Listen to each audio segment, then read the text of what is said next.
اب میرے بھائیوں وہ حدیث میں آپ کو ورڈ بائی ورڈ پڑھ کے سناتا ہوں جو بخاری اور مسلم دونوں میں موجود ہے. سورہ التوبہ کی آیت نمبر 118 کے کانٹیکسٹ میں کعب بن مالک کی توبہ کا بیان یہ صحیح بخاری میں باقاعدہ امام بخاری نے باب باندھا ہے, اور اس حدیث کا انٹرنیشنل نمبر ہے 4418, اور یہ حدیث مسلم میں بھی ہے 7016. ورڈ بائی ورڈ میں یہ حدیث بیان کروں گا کیونکہ اس کی رکت اسی میں ہے کہ میں اسے لفظ با لفظ بیان کروں. آپ اس تکلیف کا احساس کریں جس سے کعب بن مالک گزرے, اور پھر الٹیمیٹلی ان کی توبہ قبول ہوئی, اور ایسی توبہ قبول ہوئی کہ قیامت تک قرآن میں ان کی توبہ کا ذکر ہے کہ اللہ نے قبول کی, اور اس کی وجہ سے اس سورت کا نام سورہ توبہ ہے جب وہ غزوہ تبوک سے پیچھے رہ گئے. یہ ان کا بیٹا ہے عبداللہ, وہ اس حدیث کو بیان کرتا ہے. امام بخاری نے چند واسطوں سے ان کے بیٹے سے یہ حدیث لی ہے. وہ عبداللہ اور اس بیٹے کا ذکر امام بخاری نے کیا کہ جب کعب رضی اللہ تعالیٰ عنہ نابینا ہو گئے تو ان کے بیٹوں میں سے عبداللہ ہی تھا جو ان کو راستے میں پکڑ کر چلایا کرتا تھا, مسجد تک لے جاتا تھا. وہ عبداللہ بیان کرتا ہے کہ میں نے اپنے والد کعب بن مالک سے ان کے غزوہ تبوک میں شریک نہ ہو سکنے کا واقعہ سنا, تو انہوں نے بتایا کہ غزوہ تبوک کے سوا اور کسی غزوہ میں ایسا نہیں ہوا تھا کہ میں رسول اللہ کے ساتھ شریک نہ ہوا ہوں. البتہ غزوہ بدر میں بھی میں شریک نہ ہو سکا, لیکن جو لوگ غزوہ بدر میں شریک نہیں ہو سکے ان کے متعلق آپ صلی اللہ علیہ وآلہ وسلم نے کسی قسم کی ناراضگی کا اظہار نہیں فرمایا تھا, کیونکہ وہ آپشنل تھا. وہ اب ذکر بھی آ رہا ہے کیونکہ آپ صلی اللہ علیہ وآلہ وسلم اس موقع پر صرف قریش کے قافلے کی تلاش میں نکلے تھے, لیکن راستے میں اللہ تعالیٰ کے حکم سے کسی پہلی تیاری کے باوجود اللہ تعالیٰ نے ان کو دشمنوں کے ساتھ ٹکروا دیا. وہ معجزانہ طور پہ ہوا تھا کیونکہ وہ بدر کے لیے نکلے, ورنہ تو یہ بھی ساتھ شامل ہوتے. میں لیلہ عقبہ میں رسول اللہ کی خدمت میں حاضر ہوا تھا, یعنی وہ مدینہ کے لیے جو ہجرت کے لیے جن چند ساتھیوں نے انصار مدینہ نے راہ ہموار کی تھی ان میں یہ شامل تھے, جو نبی الاسلام کی زندگی کا ایک ٹرننگ پوائنٹ تھا, ایک آلٹرنیٹو بیس مل گیا. تو کہتے ہیں میں اس رات موجود تھا. یہ وہی رات ہے جس میں ہم نے مکہ میں اسلام کے لیے عہد کیا تھا, اور مجھے تو یہ غزوہ بدر سے بھی زیادہ عزیز ہے. اوئے ہوئے ہوئے. اگرچہ بدر کا لوگوں کی زبانوں پر چرچا زیادہ ہے, میرا واقعہ یہ ہے کہ میں اپنی زندگی میں کبھی اتنا قوی اور اتنا صاحب مال نہیں ہوا تھا جتنا غزوہ تبوک کے موقع پر, جبکہ میں آپ صلی اللہ علیہ وآلہ وسلم کے ساتھ تبوک کے غزوے میں شریک نہ ہو سکا. خدا کی قسم اس سے پہلے کبھی میرے پاس 2 اونٹ بھی جمع نہیں ہوئے تھے, لیکن اس موقع پر میرے پاس 2 اونٹ تھے. آپ صلی اللہ علیہ وآلہ وسلم جب کسی غزوے کے لیے تشریف لے جاتے تو آپ ذو معنی الفاظ استعمال کیا کرتے تھے, یعنی کوڈ ورڈز جن کے 2 معنی بنتے ہیں. وہ بخاری مسلم میں آیا کہ نبی الاسلام کہتے تھے کل ہم مشرق کی طرف جائیں گے, اور صحابہ کہتے ہیں ہم سمجھتے تھے کہ ہم نے مغرب کی طرف جانا ہے تاکہ جو منافقین ہیں وہ ہماری خبر لیک نہ کر سکیں. لیکن غزوہ تبوک وہ موقع تھا کہ گرمی بڑی سخت تھی, سفر بہت لمبا تھا, ریگستانی سفر تھا, اور دشمن کی فوج بھی کثرت سے تھی. رومن امپائر 700 کلومیٹر ریگستانی سفر, تمام مشکلات سامنے تھیں. اس لیے آپ صلی اللہ علیہ وآلہ وسلم نے مسلمانوں سے اس غزوے کے متعلق بہت تفصیل کے ساتھ بتا دیا تھا. یعنی یہ ظاہر ایک مشکل وقت تھا تو حضور نے کھول کے بیان کیا کہ بھائی ادھر ہی جا رہے ہیں. یعنی مطلب یہ ہے کہ جو یہ نعرے لگاتے ہیں نا کہ غلامی رسول میں موت بھی قبول ہے, اور ٹکٹ کٹا لے اپنا, تاکہ اس کے مطابق پوری طرح تیاری کر لیں. چنانچہ آپ صلی اللہ علیہ وآلہ وسلم نے اس کی سمت بھی نشاندہی کر دی جدھر سے آپ کا جانے کا ارادہ تھا. مسلمان بھی آپ علیہ السلام کے ساتھ بہت زیادہ تھے, اتنے کہ کسی رجسٹر میں سب کے ناموں کا لکھنا بہت مشکل تھا. کعب کہتے ہیں کہ کوئی بھی شخص اگر اس غزوے میں شریک نہ ہونا چاہتا تو وہ خیال کر سکتا تھا کہ اس کی غیر حاضری کا کسی کو پتہ نہیں چلے گا سوائے اس کے کہ اس کے متعلق وحی نازل ہو. تو حضرت کعب کا کیا عقیدہ تھا کہ نبی علیہ السلام ان کے صحابہ کے پاس علم غیب نہیں تھا جب تک کہ اللہ تعالیٰ وحی کے ذریعے نہ بتا دے. تو باب شاہی کوئی نہیں, ہاں ایسے میں بولا کہ نہ بولا, میرے نبی سا ہے ہی کوئی نہیں, تیرے باب شاہی کوئی نہیں. اور یہ عقیدہ صحابہ کا کہ علم غیب یہ ہے کہ اللہ بتائے. آپ صلی اللہ علیہ وآلہ وسلم جب اس غزوے کے لیے تشریف لے جا رہے تھے تو پھل پکنے کا زمانہ تھا اور سایہ میں بیٹھ کر لوگ آرام کرتے تھے. اچھا دیکھیں اللہ کی آزمائش کہ پھل پک کے تیار ہو جائے تو آپ نے ٹائملی اتارنا ہے, اگر آپ نے نہیں اتارا تو وہ تو آپ کی پورے سال کی اکانومی اس سے وابستہ ہے. اللہ نے عین اس ٹائم پہ آزما لیا کہ ٹھیک ہے اب تم نبی کے ساتھ جاؤ. اب بعد میں بھی بھوک نظر آ رہی ہے. کہتے ہیں لوگ بیٹھ کے نہ چوراہوں پہ یہی باتیں کرتے تھے. آپ صلی اللہ علیہ وآلہ وسلم بھی تیاریوں میں مصروف تھے اور آپ کے ساتھ مسلمان بھی، لیکن میں روزانہ سوچا کرتا تھا کہ کل سے میں بھی تیاری کروں گا. وہی جو آج کہتے ہیں جی کل تو انشاءاللہ داڑھی بھی رکھ لینی ہے، بس میرے بچیوں کے ہاتھ پیلے ہو جائے تو میں تو مسجد میں بیٹھا رہوں گا. یہ وہی چیز ہے، یہ ہر انسان پہ اسے طول عمل کہتے ہیں، لمبی امیدیں لگانا. میں روزانہ اسے ٹالتا رہا. مجھے اس کا یقین تھا کہ میں تیاری کر لوں گا، مجھے آسانیاں میسر تھی. یوں ہی وقت گزرتا رہا اور آخر لوگوں نے اپنی تیاریاں بھی مکمل کر لی اور آپ صلی اللہ علیہ وآلہ وسلم مسلمانوں کو ساتھ لے کر روانہ بھی ہو گئے. اس وقت تک میں نے کوئی تیاری نہیں کی تھی. اس موقع پر میں نے اپنے دل کو یہی سمجھایا کل یا پرسوں تک تیاری کر لوں گا، پھر لشکر سے تیزی سے جا کر مل جاؤں گا. کوچ کے بعد دوسرے دن بھی میں نے تیاری کے لیے سوچا لیکن کچھ نہ ہو سکی. پھر تیسرے دن سوچا اور اس دن بھی کوئی تیاری نہ ہو سکی. اور یوں وقت گزرتا گیا اور اسلامی لشکر بہت آگے بڑھ گیا. غزوہ میں میرے شرکت کے لیے بات اب دور کی بات ہو گئی اور میں یہی ارادہ کرتا رہا کہ یہاں سے چل کر اب ان تک نہیں پہنچ سکوں گا. تھیندے تھی گیا. کاش میں نے ایسا کر لیا ہوتا، لیکن یہ میرے نصیب میں نہیں تھا. اچھا، جرم ہو جانے کے بعد آپ یہ کہہ سکتے ہیں میری تقدیر میں یہ لکھا تھا، پہلے نہیں. ہاں، وہ تو پھر اللہ پہ آپ بہتان مان دیں گے نا کہ میں نماز اس لیے نہیں پڑھ رہا کہ اللہ نے میرا مقدر کیا ہے کہ میں اگلی نماز نہ پڑھوں. نہ، ہاں بعد میں آپ کہہ سکتے ہیں کہ میری تقدیر میں لکھا تھا کہ میں اتنا بدبخت ہوں کہ میں نماز چھوڑوں گا، اور وہ چھوڑوں گا اپنی مرضی سے. اللہ نے تو اپنے علم سے فورسی کیا. آپ صلی اللہ علیہ وآلہ وسلم کے تشریف لے جانے کے بعد جب میں باہر نکلتا تو مجھے بڑا دکھ ہوتا، اوئے ہوئے، کیونکہ یا تو وہ لوگ نظر آتے تھے جن کے چہروں سے نفاق ٹپکتا تھا. ہاں، اب پیچھے رہنے والے تو وہ تھے جو ہے ہی منافقین تھے شکلوں سے، ٹھیک ہے، یا پھر وہ لوگ تھے جنہیں اللہ نے معذور اور ضعیف قرار دے کر معاف کر دیا تھا. وہ سورہ التوبہ میں 92 نمبر آیت میں گزرا ہے نا کہ وہ لوگ پھر رسول اللہ سے اس حال میں واپس ہوتے ہیں کہ ان کی آنکھیں آنسوؤں سے تر ہوتی ہیں کہ نہ حضور انہیں کوئی سواری دے سکتے ہیں، غریب لوگ ہیں. اور وہ لوگ بھی جو مریض ہیں ان کو اللہ تعالیٰ نے اس حوالے سے چھٹکارا دے دیا. آپ صلی اللہ علیہ وآلہ وسلم نے میرے بارے میں کسی سے کچھ نہیں پوچھا، لیکن جب آپ تبوک پر پہنچے تو وہیں ایک مجلس میں آپ نے دریافت کیا کہ کعب نے کیا کیا. آپ نظروں میں تو تھا نا جی، خاص بندے جو ہوتے ہیں وہ نظروں میں تو ہوتے ہیں. یعنی یہ تو ایکسپیکٹ ہی نہ کیا جا سکتا کہ مین ٹیم ممبر پیچھے رہ جائے. تو اس سے اندازہ لگائے کہ حضرت کعب بن مالک کو چھوٹے بندے نہیں تھے. بنو سلمہ کے ایک صاحب نے کہا یا رسول اللہ اس کے غرور نے اسے آنے نہیں دیا. اس پر حضرت معاذ ابن جبل بولے تم نے بری بات کہی. یا رسول اللہ خدا کی قسم ہمیں ان کے متعلق خیر کے سوا اور کچھ معلوم نہیں.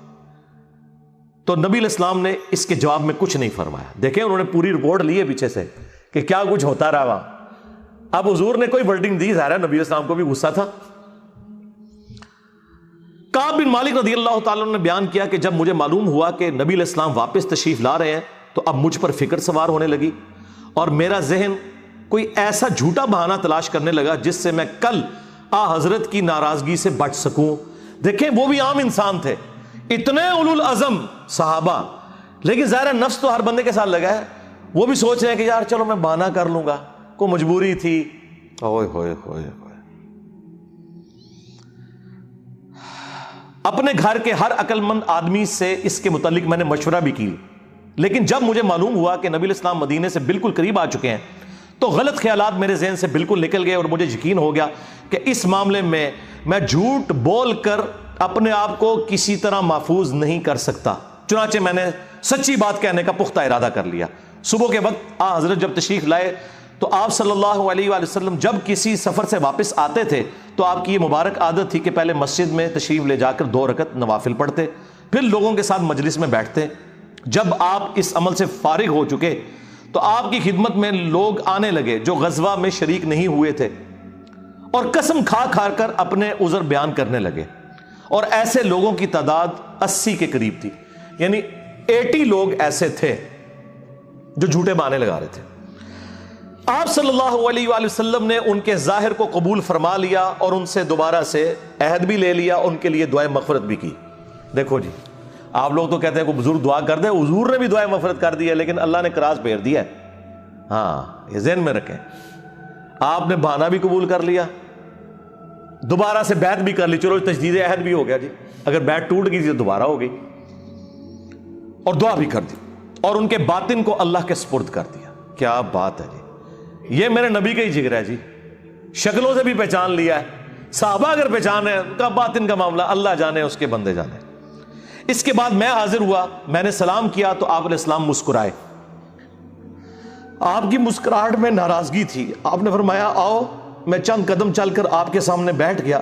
آپ نے مجھ سے دریافت کیا کہ تم غزوہ میں کیوں شریک نہیں ہوئے، کیا تم نے کوئی سواری نہیں خریدی تھی؟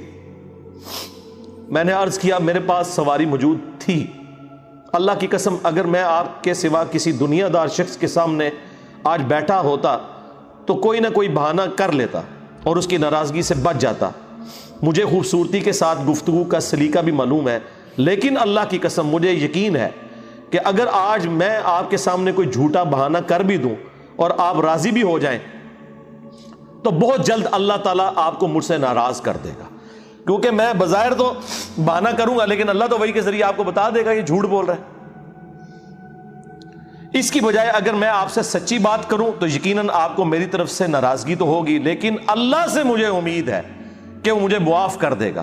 خدا کی قسم مجھے کوئی عذر نہیں تھا، اللہ کی قسم اس وقت سے پہلے میں کبھی اتنا آسودہ حال نہیں تھا، اور پھر بھی میں آپ کے ساتھ شریک نہ ہو سکا۔ نبی علیہ السلام نے فرمایا کہ اس نے سچی بات بتا دی، اچھا اب جاؤ یہاں تک کہ اللہ تمہارے بارے میں خود ہی کوئی فیصلہ کرے۔ میں اٹھ گیا اور میرے پیچھے بنو سلمہ کے کچھ لوگ بھی دوڑے آئے اور مجھ سے کہنے لگے اللہ کی قسم ہمیں تمہارے متعلق یہ معلوم نہیں تھا کہ اس سے پہلے تم نے کوئی گناہ کیا ہو، تم نے تو بڑی غلطی کی۔ آپ علیہ السلام کے سامنے ویسے ہی کوئی بہانہ کر دیتے جیسا کہ دوسرے لوگوں نے کیا، تمہارے گناہ کے لیے نبی علیہ السلام کا استغفار ہی کافی ہو جاتا، وہی جو کچھ بھی ہے تیرے محبوب کی امت سے ہے۔ لیکن سرکار یہ کعب بن مالک تھے، ان کو پتا تھا، اور مشورہ دینے والے بھی صاحب ہیں، دیکھو کیا مشورہ دے رہے ہیں کہ کو بہانہ کر لینا سی، حضور نے دعا کرنی سی۔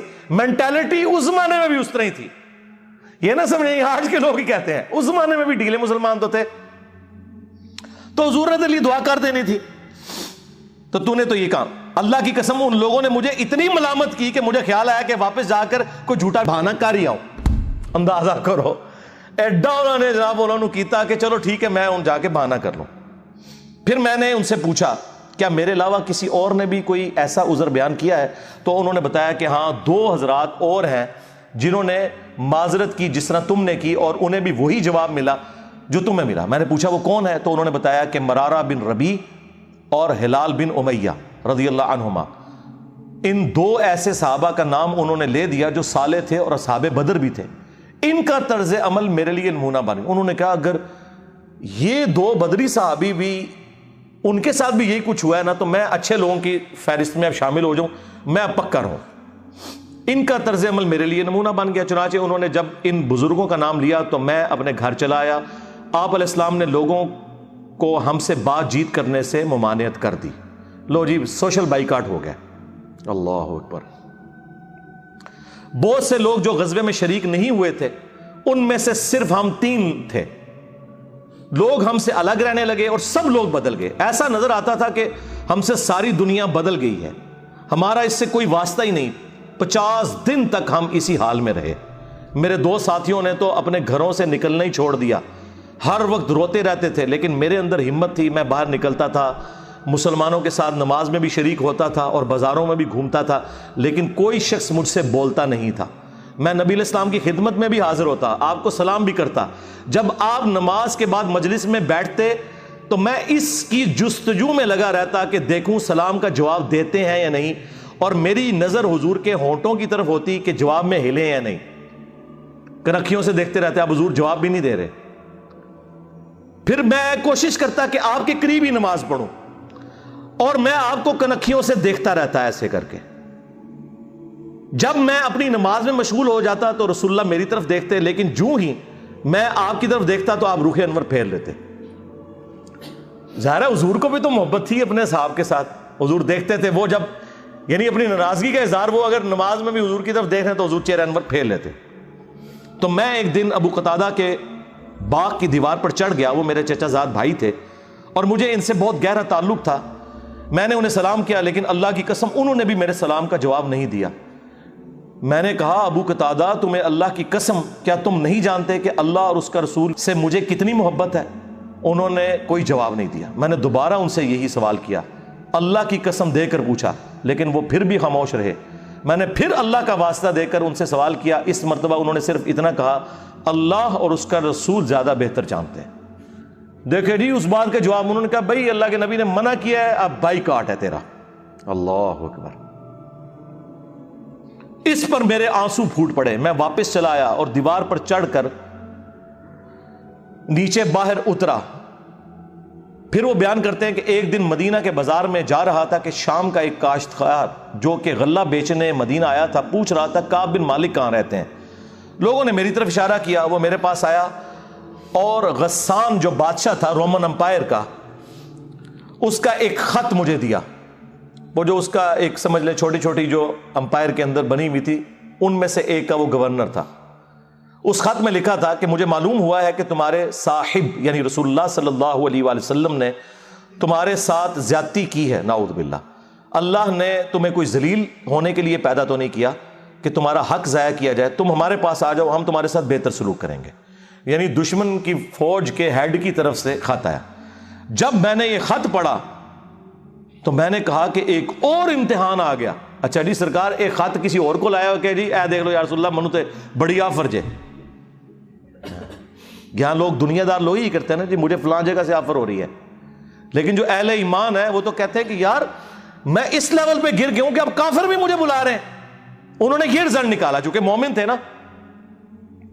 میں نے اس خط کو تندور میں جلا دیا. ان 50 دنوں میں سے جب 40 دن گزر گئے تو نبی علیہ السلام کا ایلچی میرے پاس آیا اور اس نے کہا کہ رسول اللہ نے حکم دیا ہے کہ اپنی بیوی کے قریب نہ جاؤ. میں نے پوچھا میں اسے طلاق دے دوں یا پھر مجھے کیا کرنا ہے؟ تو انہوں نے کہا نہیں طلاق نہیں دینی, صرف جدا ہو جاؤ. میرے دونوں ساتھیوں کو جنہوں نے میری طرح معذرت کی تھی یہی حکم ملا. میں نے اپنی بیوی سے کہا کہ اپنے میکے چلی جاؤ, اس وقت تک وہیں رہو جب تک کہ اللہ تعالیٰ اس معاملے کا کوئی فیصلہ نہ کر دے. کعب کہتے ہیں کہ ہلال بن امیہ کی بیوی رسول اللہ کی خدمت میں حاضر ہوئی اور عرض کیا یا رسول اللہ وہ تو بہت بوڑھے اور کمزور ہیں, ان کے پاس کوئی خادم بھی نہیں, کیا اگر میں ان کی خدمت کر دیا کروں تو آپ ناپسند تو نہیں فرمائیں گے؟ بیوی دیکھو جی, بیوی خامد کو کچھ سمجھ نہیں رہی, رسول اللہ سے جا کے پوچھ رہی ہے صلی اللہ علیہ وسلم. تو نبی علیہ السلام نے فرمایا صرف وہ تم سے صحبت نہ کریں. انہوں نے عرض کیا اللہ کی قسم وہ تو کسی چیز کے لیے حرکت ہی نہیں کر رہے. جب سے آپ ان سے ناراض ہوئے ہیں وہ دن اور آج کا دن ان کے آنسو تھمنے میں نہیں آتے.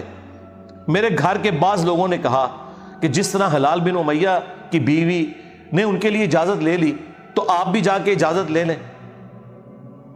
اب دیکھیں لوگ مشورے دے رہے ہیں. میں نے کہا خدا کی قسم میں اس کے لیے رسول اللہ سے اجازت نہیں لوں گا. میں جوان ہوں, معلوم نہیں جب اجازت لینے جاؤں تو حضور کیا فرما دیں. ان کو یہ بھی خطرہ تھا کہ میں یہ جاؤں تو یہ نہ ہو کہ حضور اور ناراض ہو جائیں, اگر کوئی چانس بھی ہے نا بچنے کے تو وہ بھی ختم ہو جائیں. دیکھیں نہیں کتنا گاڈ اورینٹڈ بندہ ہے جی, اللہ اکبر. اس طرح 10 دن اور گزر گئے. جب رسول اللہ صلی اللہ علیہ وآلہ وسلم نے ہمیں بات چیت کرنے کی ممانعت فرمائی تھی, اس کو 50 دن پورے ہو گئے. 50ویں رات کی صبح کو جب میں فجر کی نماز پڑھ چکا اور اپنے گھر کی چھت پر بیٹھا ہوا تھا, اس طرح جیسا کہ اللہ تعالیٰ نے ذکر کیا وہ ہم آیت پڑھ چکے ہیں, سورہ توبہ کی آیت نمبر 118, جس میں تھا نا کہ زمین وسعت کے باوجود تنگ ہو گئی اور ان کا دم گھٹنے والا تھا. میرا دم گھٹ رہا تھا, زمین اپنی تمام وسعتوں کے باوجود میرے لیے تنگ ہوتی جا رہی تھی. میں نے ایک پکارنے والے کی پکار سنی جو سلع کی پہاڑی پر چڑھ کر بلند آواز سے کہہ رہا تھا اے کعب بن مالک تمہیں بشارت ہو, اے کعب بن مالک تمہیں بشارت ہو. انہوں نے بیان کیا کہ یہ سنتے ہی میں سجدے میں گر پڑا اور مجھے یقین ہو گیا کہ اب اللہ کی طرف سے فراخی ہو جائے گی. فجر کی نماز کے بعد رسول اللہ صلی اللہ علیہ وآلہ وسلم نے اللہ کی بارگاہ میں ہماری توبہ کی قبولیت کا اعلان کر دیا. لوگ میرے پاس بشارت دینے کے لیے آنے لگے اور میرے 2 ساتھیوں کو بھی جا کر بشارت دی. ایک صاحب زبیر بن عوام اپنا گھوڑا دوڑاتے ہوئے آئے. ادھر قبیلہ اسلم کے ایک صحابی نے پہاڑی پر چڑھ کر آواز دی اور وہ آواز گھوڑے سے زیادہ تیز تھی. جن صحابی نے پہاڑی سے آواز دی تھی جب وہ میرے پاس بشارت دینے آئے تو میں نے اپنے دونوں کپڑے اتار کر بشارت کی خوشی میں انہیں دے دیے. اللہ کی قسم اس وقت ان 2 کپڑوں کے سوا دینے کے لیے میرے پاس اور کچھ نہ تھا. پھر میں نے ابو قتادہ سے 2 کپڑے ادھارے مانگے اور رسول اللہ کی خدمت میں حاضر ہوا. جوگ در جوگ لوگ مجھ سے ملاقات کرتے جا رہے تھے اور مجھے توبہ کی قبولیت پر بشارت دیتے جا رہے تھے۔ اللہ کی بارگاہ میں توبہ کی قبولیت مبارک ہو۔ کعب رضی اللہ تعالیٰ عنہ بیان کرتے ہیں کہ آخر میں مسجد میں داخل ہوا تو رسول اللہ صلی اللہ علیہ وآلہ وسلم تشریف رکھتے تھے، چاروں طرف صحابہ کا مجمع تھا۔ طلحہ بن عبید اللہ دوڑ کر میری طرف آئے اور مجھ سے مصافحہ کیا اور مبارکباد دی۔ اللہ کی قسم وہاں موجود مہاجرین میں سے کوئی شخص بھی میرے آنے پر کھڑا نہ ہوا۔ طلحہ رضی اللہ تعالیٰ عنہ کا یہ احسان میں کبھی نہیں بھولوں گا کہ انہوں نے کھڑے ہو کر میرا استقبال کیا۔ جب میں نے رسول اللہ کو سلام کیا تو آپ علیہ السلام کا چہرہ مبارک خوشی اور مسرت سے دمک اٹھا۔ اس مبارک دن کے لیے تمہیں بشارت ہو، اس مبارک دن کے لیے تمہیں بشارت ہو جو تمہاری عمر کا سب سے مبارک دن ہے۔ واقعی جی، اس سے بڑی کوئی مبارک بات نہیں ہو سکتی کسی شخص کے لیے کہ اللہ تعالیٰ اس کی توبہ کی اناؤنسمنٹ کرتے اور پھر قیامت تک قرآن میں وہ آیات پڑھی جائیں۔ انہوں نے بیان کیا کہ میں نے عرض کیا یا رسول اللہ یہ بشارت آپ کی طرف سے ہے یا اللہ کی طرف سے؟ فرمایا نہیں، اللہ کی طرف سے۔ اور نبی علیہ السلام جب کسی بات پر خوش ہوتے تو چہرہ مبارک روشن ہو جاتا تھا، ایسے جیسے چاند کا ٹکڑا ہو۔ آپ کی مسرت ہم چہرہ مبارک سے سمجھ جاتے تھے۔ پھر جب میں آپ کے سامنے بیٹھ گیا تو عرض کیا یا رسول اللہ اپنی توبہ کی قبولیت کی خوشی میں اپنا مال اللہ اور اس کے رسول کی راہ میں صدقہ کر دوں؟ آپ نے فرمایا لیکن کچھ مال اپنے پاس رکھ لو، یہ زیادہ بہتر ہے۔ میں نے عرض کیا کہ پھر میں خیبر کا حصہ اپنے پاس رکھ لیتا ہوں۔ پھر میں نے عرض کیا یا رسول اللہ نے مجھے سچ بولنے کی وجہ سے نجات دی، اب میں اپنی توبہ کی قبولیت کی خوشی میں آپ سے یہ وعدہ کرتا ہوں کہ جب تک زندہ رہوں گا سچ کے سوا کوئی بات زبان پر نہیں لاؤں گا۔ بس اللہ کی قسم جب سے میں نے رسول اللہ کے سامنے یہ عہد کیا صلی اللہ علیہ وآلہ وسلم، میں کسی ایسے مسلمان کو نہیں جانتا کہ جسے اللہ نے سچ بولنے کی وجہ سے اتنا نوازا ہو جتنی نوازشات مجھ پر کی سچ بولنے کی وجہ سے۔ جب سے میں نے نبی علیہ السلام کے سامنے یہ عہد کیا پھر آج تک میں نے کبھی جھوٹ بولنے کا ارادہ بھی نہیں کیا، اور مجھے امید ہے کہ اللہ تعالیٰ باقی زندگی بھی مجھے اس سے محفوظ رکھے گا۔ اور اللہ نے اپنے رسول پر آیت نازل کی، اور وہی آیت نمبر 118 اور 119 نمبر، یقیناً اللہ تعالیٰ نے نبی، مہاجرین اور انصار کی توبہ قبول کی، اور پھر وَكُونُوا مَعَ الصَّادِقِينَ تک۔ خدا کی قسم اللہ تعالیٰ کی طرف سے اسلام کے لیے ہدایت کے بعد میری نظر میں رسول اللہ کے سامنے سچ بولنے سے بڑھ کر اللہ کا مجھ پر کوئی اور انعام نہیں ہوا کہ میں نے جھوٹ نہیں بولا اور اس طرح اپنے آپ کو ہلاکت سے بچا لیا۔ جیسا کہ جھوٹ بولنے والے ہلاک ہوئے، نزول وحی کے زمانے میں جھوٹ بولنے والوں پر اللہ تعالیٰ نے اتنی شدید وعید فرمائی جتنی شدید وعید کسی اور کے لیے نہیں تھی۔ اور وہ سورہ التوبہ کی آیت نمبر 96 کا انہوں نے پھر یہاں پہ حوالہ دیا کہ ان قریب جب تم اے نبی واپس جاؤ گے تو یہ جھوٹے بہانے کریں گے، اور اگر تم ان سے راضی بھی ہو جاؤ اللہ تعالیٰ ان سے راضی نہیں ہوگا۔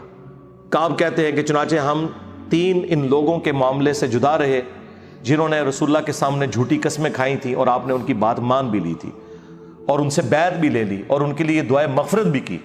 ہمارا معاملہ رسول اللہ نے چھوڑ دیا اور اللہ نے خود اس کا فیصلہ کیا، اور پھر اللہ تعالیٰ نے یہ آیت نازل کی جو ہم نے یہ پڑھی سورہ التوبہ کی آیت نمبر 118، وَعَلَى الثَّلَاثَةِ الَّذِينَ خُلِّفُوا حَتَّى إِذَا ضَاقَتْ عَلَيْهِمُ الْأَرْضُ بِمَا رَحُبَتْ وَضَاقَتْ عَلَيْهِمْ أَنفُسُهُمْ وَظَنُّوا أَن لَّا مَلْجَأَ مِنَ اللَّهِ إِلَّا إِلَيْهِ ثُمَّ تَابَ عَلَيْهِمْ لِيَتُوبُوا إِنَّ اللَّهَ هُوَ التَّوَّابُ الرَّحِيمُ۔